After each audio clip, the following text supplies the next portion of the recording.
reflects upon India's insistence and efforts. The United Nations has declared 2023 as the International Year of Millets. India accounts for a fifth of the world's millets production. In an effort to promote cultivation and consumption of millets on a larger scale, the Union government, with the help of various states and Indian embassies around the globe, has launched International Year of Millets on the 1st of January 2023.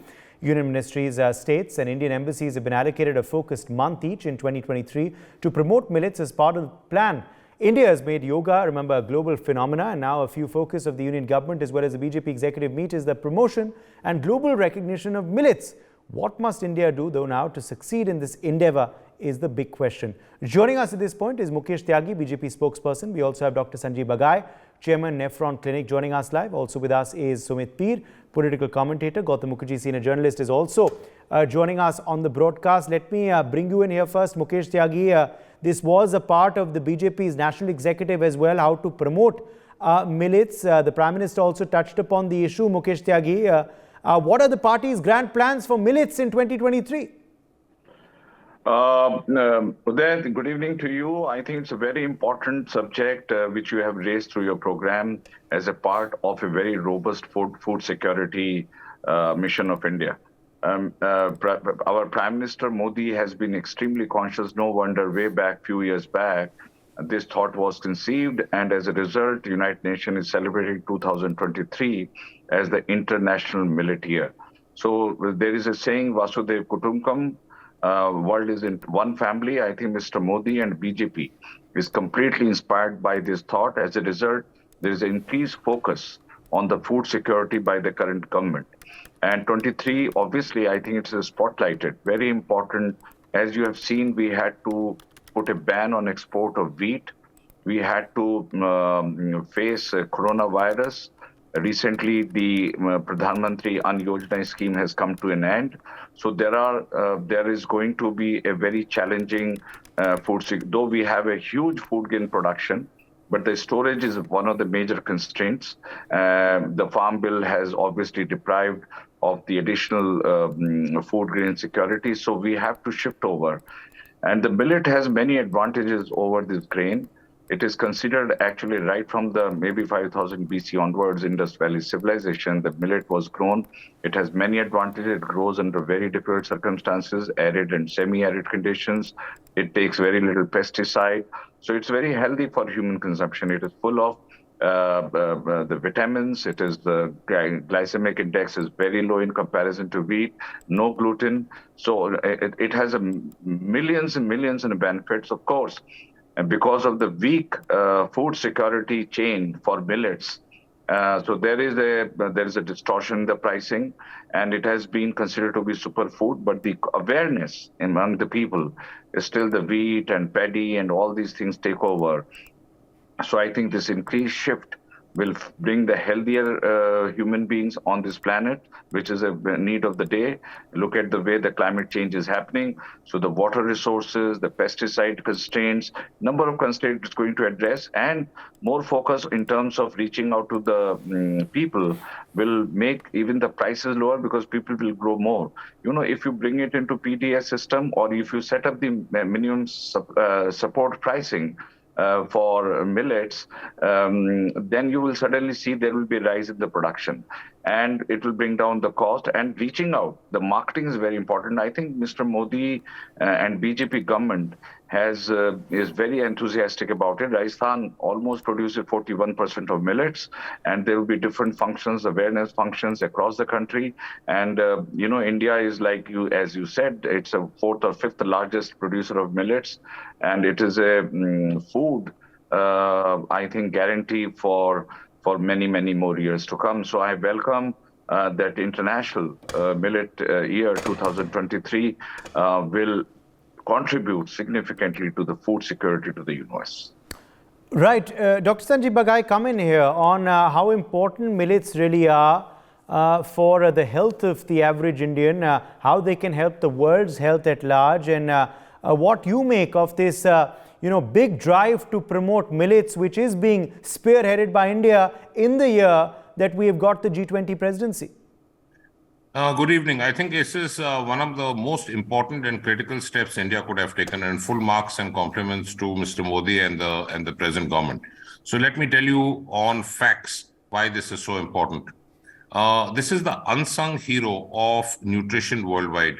One amongst the most major reasons why India has been able to fight malnutrition and undernutrition in India, especially in children under the age group of 5, is the increased use of millets. Now, what does millet mean?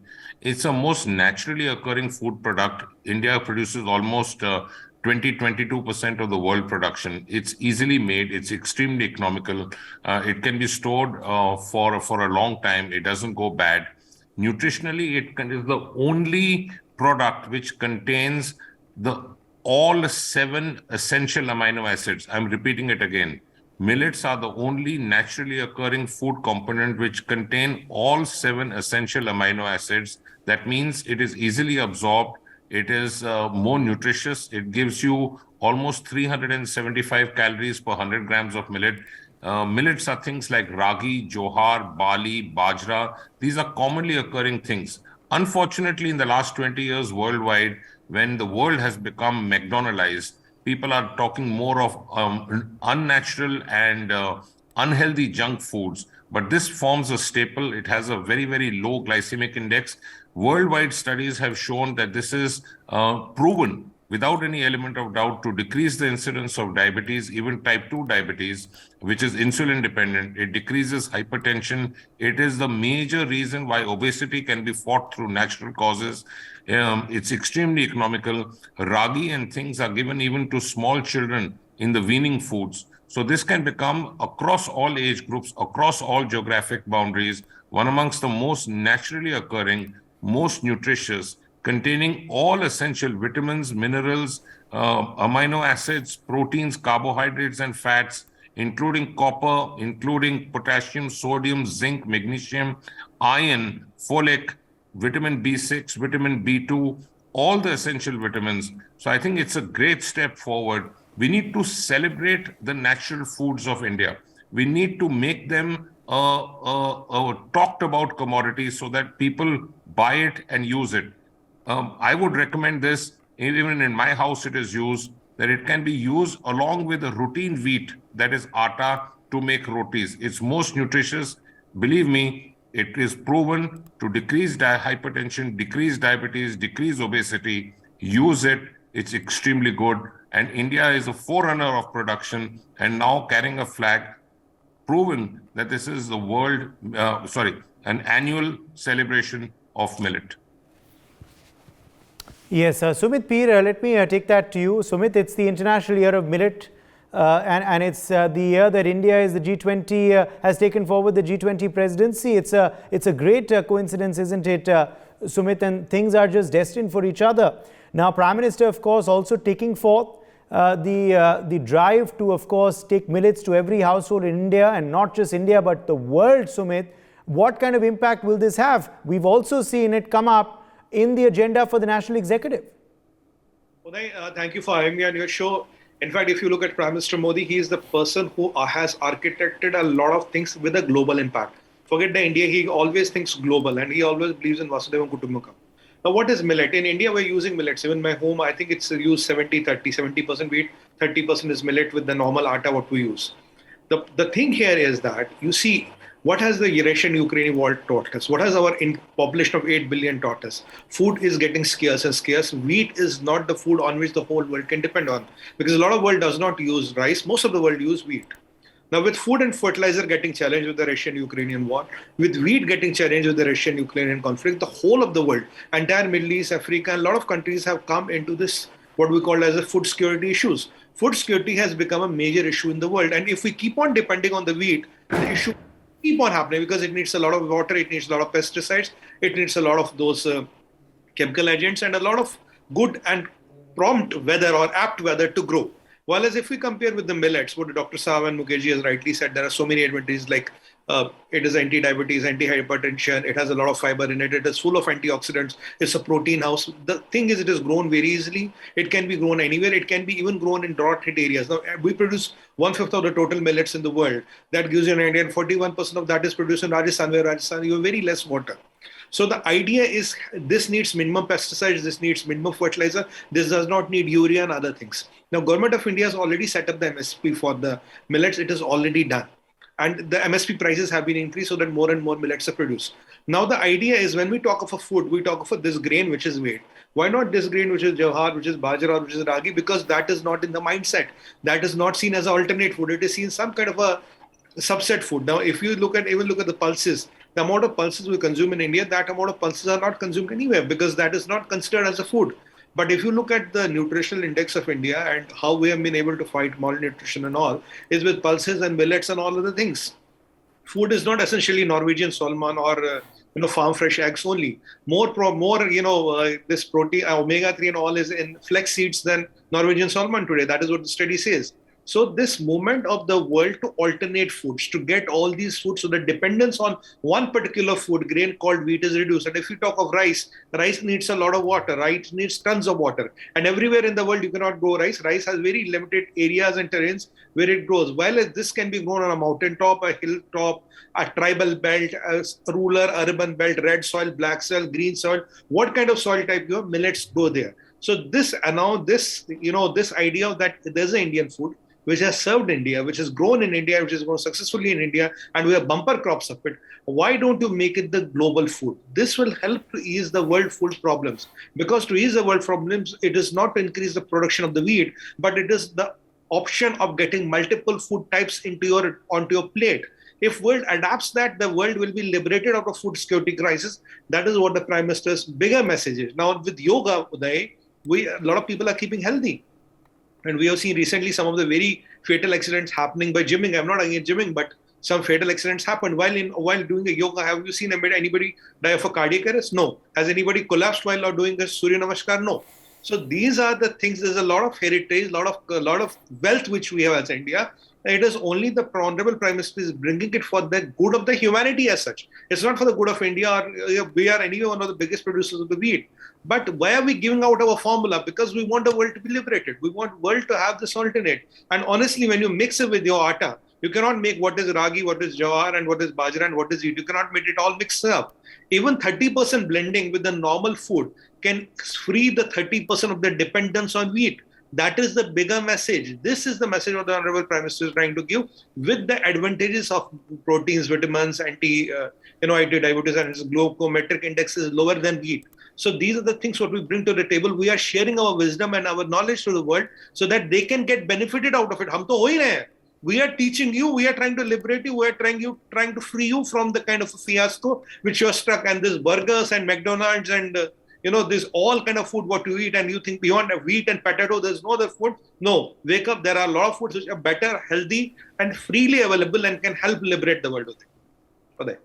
Yes, let me take that to Gautam Mukherjee as well, senior journalist who's also with us on the broadcast. Gautam, we had all seen how yoga went global thanks to India. Prime Minister Modi also led the efforts to get the International Day of Yoga declared, and we've all seen the impact of that. What will be the impact of the International Year of Millets, which again India is spearheading? We do plan also to promote it once the G20 heads of state come later this year. Well, you've already heard how nutritious it is, how easy to grow, how simple it is to make. Now, what is left, in India, we have already introduced it into the ration shops, which gives it a steady demand, and raise the MSPs. There are major groundwater shortages in what was the wheat bowl of India, Punjab, Haryana, UP, Western UP, and the now completely out of date notion of growing rice in these places which are not that well watered. If the millets can substitute, there will be a huge difference to the environment, to the canal water, to the groundwater, as well as to the eating habits. Now, coming to eating habits, if you're going to internationalize it, as it already has been by being adopted by the UN, you're going to have to make many more things out of millets.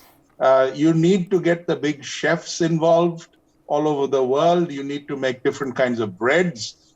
using this. You have to introduce it into the very fashionable health food stores.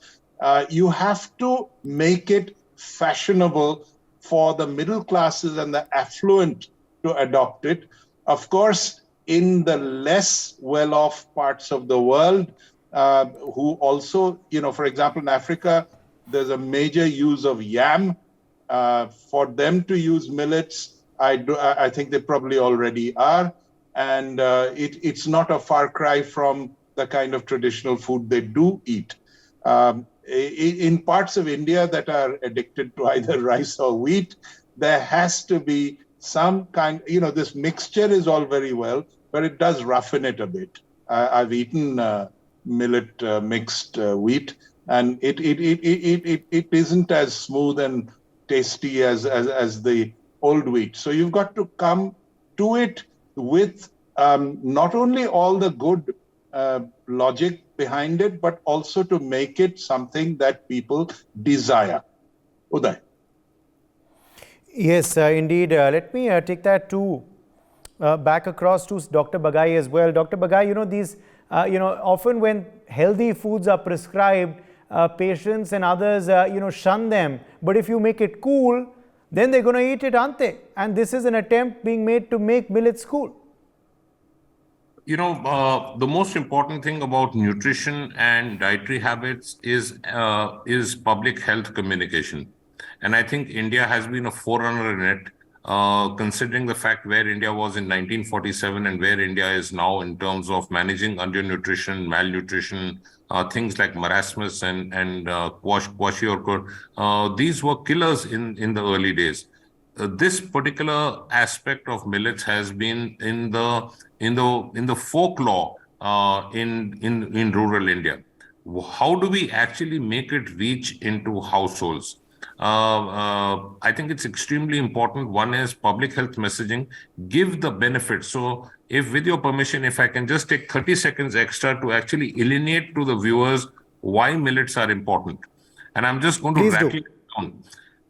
It decreases the incidence of hypertension, and I'm talking about proved published studies.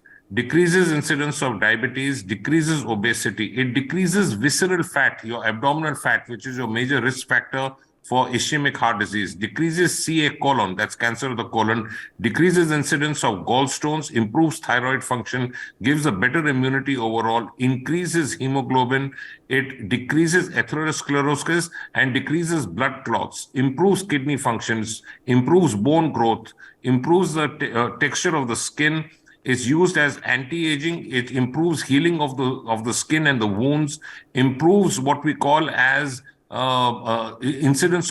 decreases the incidence of arthritis. It fights with the lower glycemic index.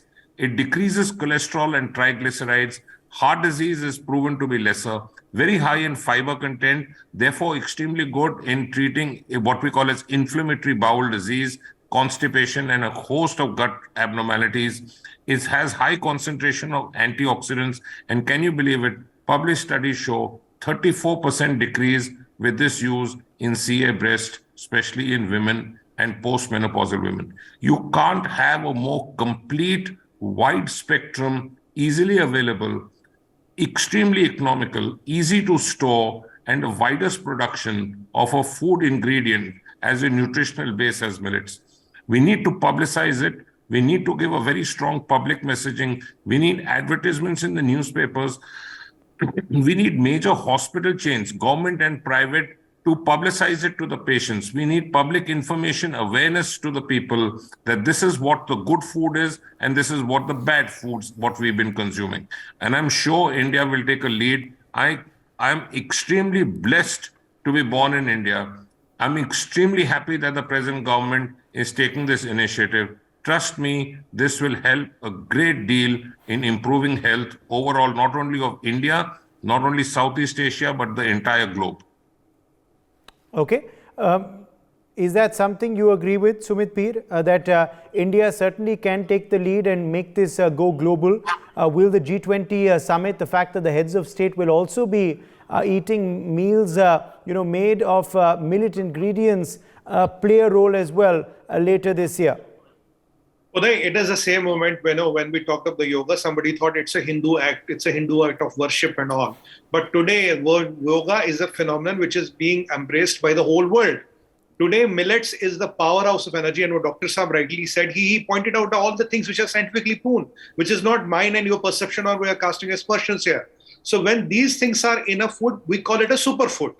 So this superfood of India, which is used in India, which has given India the resilience and the resistance to fight a lot of diseases, our immunity is much higher than the immunity of the West. Our capability to fight disease is much better than that of the West. And there have been some secret ingredients or some secrets to it, which the West needs to know and acknowledge. So if we get out with these facts, figures, and data, and this clinical evidence, there's a clinical evidence. It's not what we are saying. It's a clinical evidence here. And especially the incidence of breast cancer in women, that is big. 34% is big. So if we get these instances and we have to just say, look, this helps you mix with your normal food. It's not an either or. You stop wheat, have millets. No, you can have a mixture of stop having less of superfine wheat, have this 70-30 kind of a ratio and use a bit of millets. Now, when it comes to G20, the kind of delicacies we Indians make with millets are phenomenal. The use of dal, honestly, sir, dal chawal or dal roti is the best diet for me in the whole world, because the kind of dal we make, nobody can imagine making that with the dal. You cannot think of making that dal. Dal kadai and dal tadka and kadhi and all. These are our legacies. We feel hungry just by the smell of it. So the way you use the food, the way you prepare the food and the way you serve the food, that has a magic. Today, dal is known to the whole world because of India. There was a time these pulses were only fed to cattle. Now the dal has become an international delicacy because it's how we cook it, how we handle it, how we serve it. Like in G20, when we give these dishes out of millets and when the people believe the power, they see there's some crazy fancy, some food alternate here. No, it is not the food alternate. It is not either or. That thing has to get very clear. It is the mixture. It is the mixture. It is the balance between the traditional food and this food, what can make the magic. And we are going to show to the world how beautiful they are and how nutritious they are and how good they are, and let people seeing is believing. Well, people see it, believe it. I'll give you one small instance. I had a friend who had come from Chile. He lives in Chile, and hardly any vegetarian food is there. When he came here, I took him to Haldiram, and what was he doing? For half a day, he was going crazy, buying one dish, eating a spoon of it, buying another dish, eating a spoon of it. And he told me he could never imagine there is so much of vegetarian food in the world. We only thought that vegetarian food is salads. If West lives in such a fiasco, forget them knowing millets, sir. We have to teach the world, and we have to liberate the world from the dependence on wheat and rice. All right. Well, I'm going to give 30 seconds to Mukesh Tyagi and then I have to end. I think it has been extremely relevant session today. Dr. Bagai and other panelists have summed up so well. There is very little for me to supplement. But what I want to say is that the women aspect who suffer from very, very intensive anemia. And so I think that's going to be very helpful for them. My suggestion is the challenges before the millet intensification is that we need to have a processing facilities that to get this decentralized, let it have a very vast market linkages across length and breadth of the country, which is lacking, and also to augment the shelf life of millets. Now, we cannot afford perishability. So my suggestion is let there be international chefs who should either come anywhere in the world, including India, and also ICAR should develop a hybrid models on millet because. All right, I'm going to have to leave it at that. For more such videos, subscribe to the NewsX YouTube channel, hit the bell icon.